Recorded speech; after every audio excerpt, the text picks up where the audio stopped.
Today, the 49ers are not dealing with empty noise. They are dealing with protection, speed, wear and tear, and a storyline that could change the whole feeling in Santa Clara. First, the offensive line added a piece that may look small, but could save them on a brutal Sunday. Then, there is a receiver fighting to push his way back onto the map, and McCaffrey is still carrying too much of the weight, while an off-field drama keeps getting louder. If you live this red and gold life with me, subscribe and feel this one up close. Look, this first story has the exact shape of a detail most people just scroll right past. Vederian Lowe did not arrive in Santa Clara with spotlights all over him. No jersey sales push, no fan edits calling him the final piece. For a lot of people, he was just another offensive lineman added in the middle of the offseason. But that is exactly where serious teams start separating themselves from teams that only chase headlines. Because when you are trying to win right now, the right backup can be the difference between surviving December and watching the whole season shake because of an injury in the worst possible place. Lowe is not being treated like a camp body. The contract says it loudly. 2 years, worth up to $9.25 million, with $5.75 million fully guaranteed. That is not money for someone barely hanging around the edge of the roster.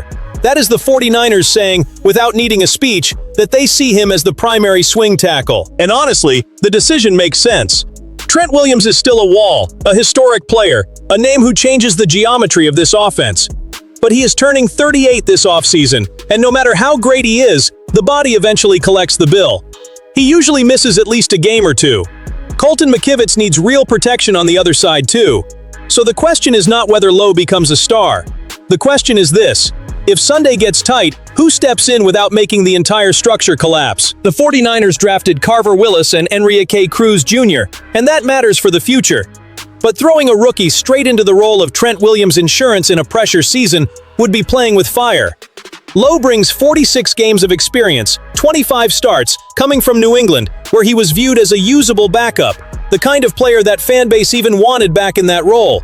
And the 2025 data helps too. Just 1 sack allowed on 317 offensive snaps, with a 61.4 overall grade from Pro Football Focus. It is not glamorous. It is protection. It is roster maturity. It is understanding that a Super Bowl run usually does not die at the top of the depth chart. It dies when Plan B does not exist. San Francisco is trying to close that hole before it opens. And I respect that, because a team trying to finish the job cannot treat depth like some little footnote. The second story brings a different kind of anxiety. We move from quiet offensive line protection to a name that leaves the fan base split between hope and caution. Jacob Cowing. And I like this topic because it does not come with guarantees.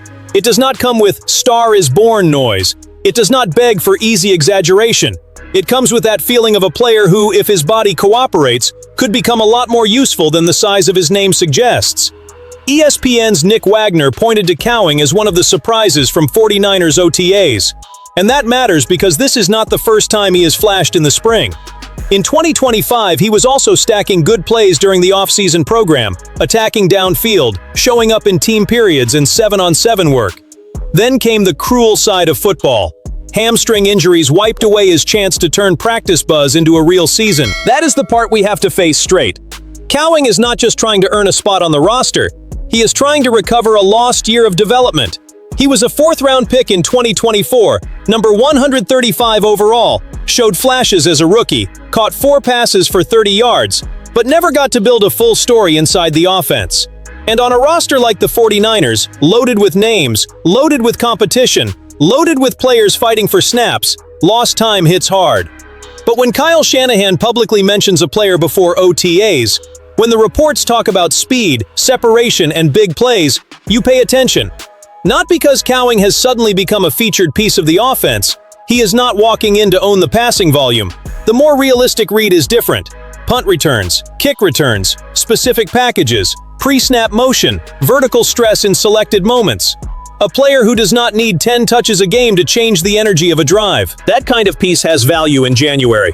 The 49ers already have enough talent to beat teams with the obvious stuff.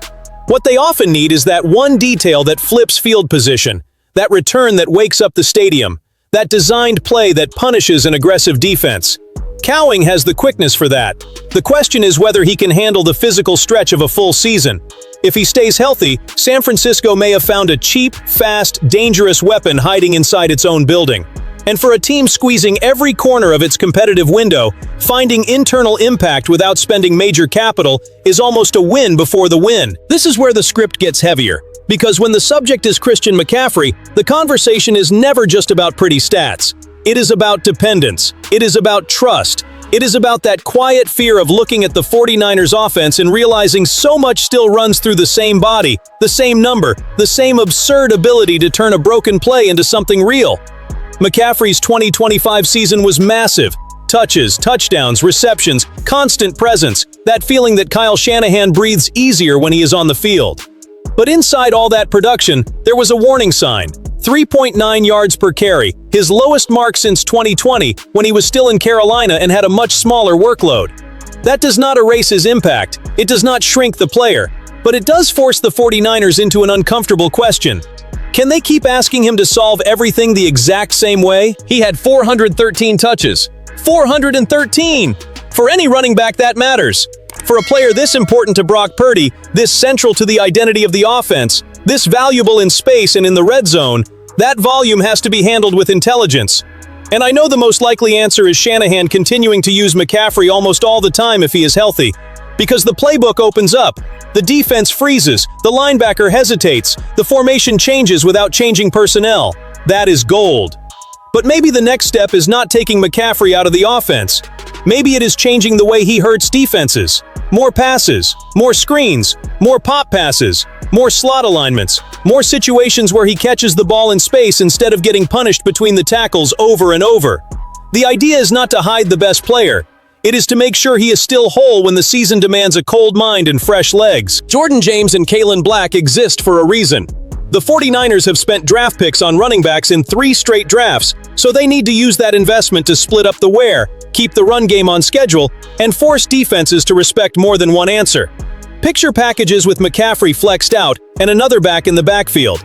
That creates real conflict, that forces communication, that gives Shanahan the kind of creativity the fan base demands in the biggest moments. And I want to put this to the red and gold community. Would you rather see McCaffrey get fewer traditional carries and more work as a receiver, or do you believe the 49ers should not mess with what still works? Because to me, protecting McCaffrey is not playing scared. It is understanding that the mission does not end in September. It has to survive into January. Then we get to the part that does not feel like only football anymore. It feels like atmosphere. It feels like a break. It feels like a player grabbing the microphone out of everyone else's hands and saying, "From here on, I speak for myself."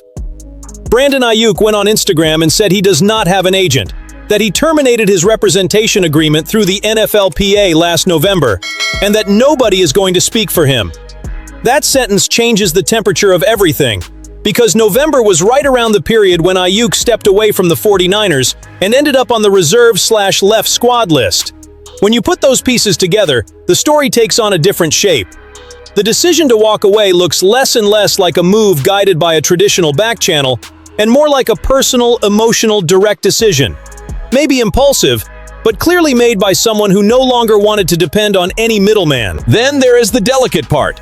The former agent connected to this story is Ryan Williams, who has a known personal tie to John Lynch.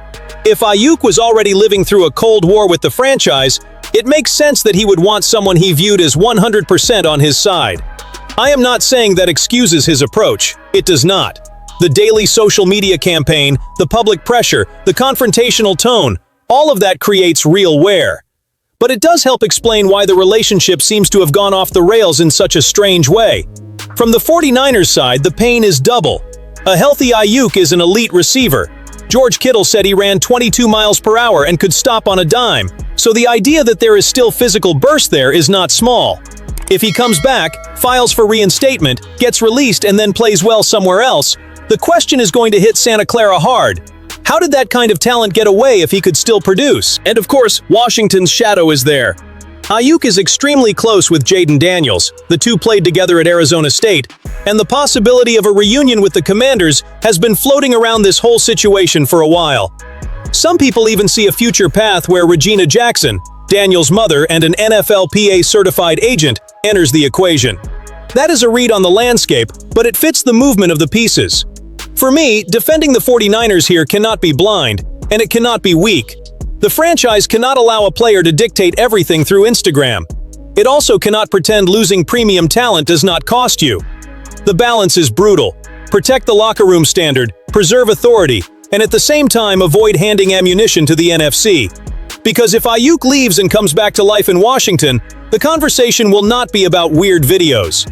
It will be about why San Francisco could not turn conflict into a solution. When you pull the whole day together, the 49ers story is about one thing: protecting the real chance this roster still has. Lowe is insurance against disaster. Cowing is a spark trying to light back up. McCaffrey is too important to be treated like an infinite resource. And Aiyuk has become a test of authority, talent, and patience. That is life as a contender. No decision is small when February is the goal. So comment which of these stories hits you the hardest, drop a like, subscribe to 49ers Express, and stay right here, because Santa Clara is not slowing down anytime soon.